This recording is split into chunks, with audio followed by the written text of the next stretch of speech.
Assalamualaikum warahmatullahi wabarakatuh. Kami dari kelas 12 IPS 1 ingin membuat podcast belajar fikih bab 3, yaitu berjudul Ijtihad dalam Islam. Ijtihad dalam hukum Islam, yaitu pengertian ijtihadnya itu seperti apa sih? Biar aku jelasin ya Kak. Ya. Ijtihad dalam hukum Islam menurut berasal dari kata ijtahada yastahidu ijtihadan, yang artinya mengerjakan sesuatu dengan sungguh-sungguh.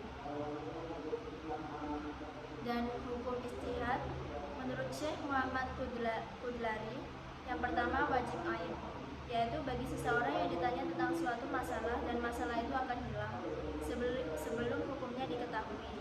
Yang kedua wajib kifayah, apabila seseorang ditanya tentang suatu dan sesuatu itu tidak hilang sebelum diketahui hukumnya, sedangkan selain dia masih ada mustahid lain. Yang ketiga sunnah, yaitu ijtihad terhadap suatu masalah atau peristiwa yang belum terjadi. Ketiga yaitu peranan dan kedudukan hasil ijtihad. Apa sih peranan dan kedudukannya? Jelasin Bapak. Peranan dan kedudukan hasil ijtihad. Yang pertama, peranan ijtihad. Yang saya ketahui dari penjelasan peranan ijtihad itu sangat diperlukan dan memiliki peranan yang sangat penting dalam mencari sandaran hukum yang benar. Mengingat banyak masalah yang secara jelas belum ditentukan hukumnya baik dalam Al-Quran maupun hadis. Dengan penjelasan itu, ijtihad merupakan salah satu alat penggali hukum syara' untuk dapat mengaplikasikan setiap hukum yang terkandung dalam nas-nas tersebut agar relevan dengan permasalahan hukum yang ada di masyarakat. Yang kedua yaitu kedudukan hasil ijtihad. Hasil ijtihad merupakan pendapat yang bersifat dzanni atau dugaan kuat. Hasil ijtihad itu mempunyai akibat hukum baik bagi orang yang bertanya maupun bagi mujtahidnya sendiri. Ya, saya paham. Terus tadi ada kata hukum syara' dan hukum nas. Tolong jelasin. Kalau hukum syara' itu ada hukum syara' dan hukum nas. Hukum syara' itu menurut pemahaman saya satu nama hukum yang disandarkan pada syariat atau syariah, yakni suatu ketentuan yang berasal dari Allah SWT dan Rasul, baik dalam bentuk tekstual maupun hasil pemahaman ulama. Karenanya juga dikatakan berasal dari Al-Quran dan hadis. Sedangkan hukum nas syariah, yaitu suatu ketetapan hukum yang bersumber dari Al-Quran dan Al-Sunnah. Nas syariah tidak saja berupa dalil-dalil nakli berupa nas Al-Quran dan Al-Sunnah, tetapi juga segala bentuk pemahaman hukum terhadap kedua sumber itu yang diperoleh melalui metode. Saya cukup paham. Selanjutnya yang keempat, syarat-syarat mustahid. Yang pertama syarat umum. Yang pertama beriman, kedua mukallaf, dan ketiga memahami masalah. Yang B syarat khusus. Yang pertama mengetahui ayat-ayat Al-Quran yang berhubungan dengan masalah yang dianalisis. Dalam hal ini ayat-ayat ahkam termasuk asbabul nuzul, mustara' dan sebagainya. Yang kedua mengetahui sunnah-sunnah Nabi yang berkaitan dengan masalah yang dianalisis, mengetahui asbabul wurud, dan dapat mengemukakan hadis-hadis dari berbagai kitab hadis seperti Sahih Bukhari, Sahih Muslim, dan Sunan Abu Daud dan lain-lain. Yang ketiga, mengetahui maksud dan rahasia hukum Islam, yaitu kemaslahatan hidup manusia di dunia dan akhirat. Yang keempat, mengetahui kaidah-kaidah kuliah, yaitu kaidah-kaidah yang diistinbatkan dari dalil-dalil syara'. Yang kelima, mengetahui kaidah-kaidah bahasa Arab, yaitu nahwu, shorof, balaghah, dan sebagainya. Kan yang keempat tadi syarat-syarat mustahid. Apa sih yang dimaksud dengan asbabul wurud? Baik, saya akan menjelaskan asbabul wurud. Secara sederhana dapat diartikan bahwa asbabul wurud adalah sebab-sebab datangnya sesuatu karena istilah tersebut biasanya dipakai dalam diskursus ilmu hadis. Maka asbabul wurud diartikan sebagai sebab-sebab atau latar belakang munculnya suatu hadis. Nah, jadi asbabul wurud itu sebab-sebab datangnya sesuatu, atau bisa diartikan sebagai sebab-sebab atau latar belakang Munculnya suatu hadis. Selanjutnya yaitu sebab yang kedua, tarjih dan talfik.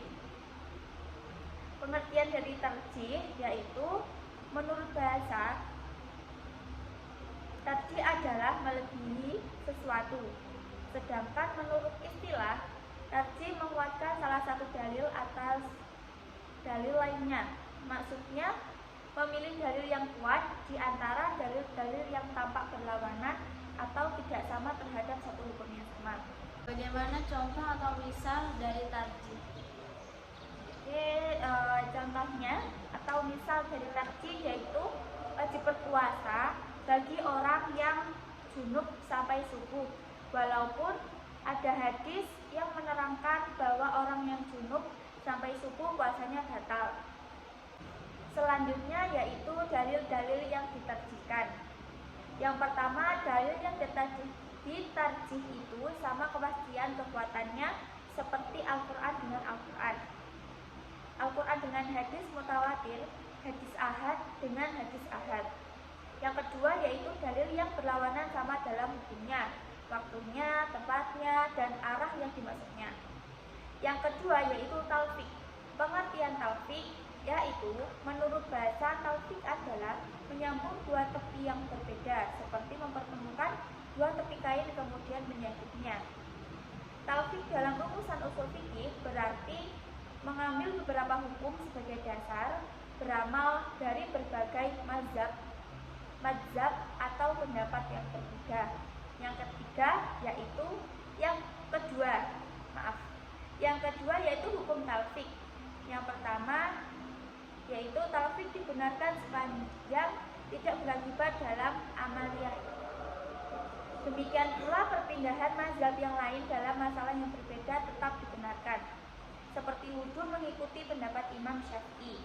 Yang ketiga yaitu perbandingan antara tarjih dan talfik. Persamaan keduanya adalah masalah yang hukum akan ditetapkan mencakup masalah-masalah yang masih dalam lingkup perbedaan pendapat ulama, baik dikarenakan terdapatnya nas lebih dari satu atau perselisihan pendapat ulama. Yang kedua, perbedaan keduanya itu adalah kalau tarjih menetapkan salah satu dalil yang paling kuat dan tidak ada kemungkinan mencari yang lebih ringan dari dalil-dalil yang ada. Sedangkan talfik menggabungkan beberapa pendapat mazhab dan ada kecenderungan mencari yang lebih ringan dari beberapa pendapat. Selanjutnya yang C, ittiba dan taklid. Pengertian ittiba dan taklid. Yang pertama, ittiba. Menurut bahasa, ittiba adalah mengikuti atau menurut. Sedangkan menurut istilah, ittiba adalah mengikuti semua yang diperintahkan atau yang dilarang dan dibenarkan oleh Rasulullah SAW. Yang kedua, taklid. Menurut bahasa, taklid adalah meniru. Yang kedua, hukum ittiba dan taklid. Taklid adalah perbuatan yang tercela dalam agama Islam, terutama bagi orang yang mempunyai kemampuan beristidlal. Lalu, perbandingan antara ittiba dan taklid. Yang pertama, persamaannya keduanya perbuatan mengikuti. Yang kedua, perbedaannya kalau ittiba, seseorang yang mengikuti itu mengetahui sumber yang dijadikan dasar oleh mujtahid yang diikutinya. Dan selanjutnya yaitu fatwa. Fatwa yaitu ada pengertian, ada syarat-syarat dan perbandingan hakim dan mufti. Pengertian fatwa yaitu yang dimaksud dengan fatwa adalah jawaban berdasarkan ijtihad terhadap pertanyaan mengenai hukum suatu peristiwa yang belum jelas hukumnya. Yang kedua yaitu syarat-syarat mufti. Yang pertama, syarat-syaratnya mufti yaitu menguasai hukum dalam Al-Quran dan hadis. Yang kedua, niatnya semata-mata mencari ridho Allah Subhanahu wa taala. Yang ketiga, berakhlak mulia, sabar, mampu menguasai diri, bijaksana dan berwibawa. Yang keempat, mengetahui ilmu sosial. Yang ketiga, perbandingan hakim dan mufti. Ada beberapa persamaan dan perbedaan antara hakim dan mufti sebagai berikut, yaitu persamaannya hakim dan mufti sama-sama mujtahid. Yang kedua, hakim dan mufti orang yang mengetahui dan memahami masalah yang diselesaikan. Yang perbedaannya yaitu persoalan yang dihadapi hakim telah dibatasi oleh berbagai ketentuan yang sudah ditetapkan oleh undang-undang. Yang ketiga yang selanjutnya yaitu keputusan hakim dapat membatalkan fatwa, sedangkan fatwa tidak dapat membatalkan keputusan hakim. Sekian dari kami. Maaf kalau ada penjelasan atau pemahaman yang sulit dipahami. Terima kasih. Wassalamualaikum warahmatullahi wabarakatuh.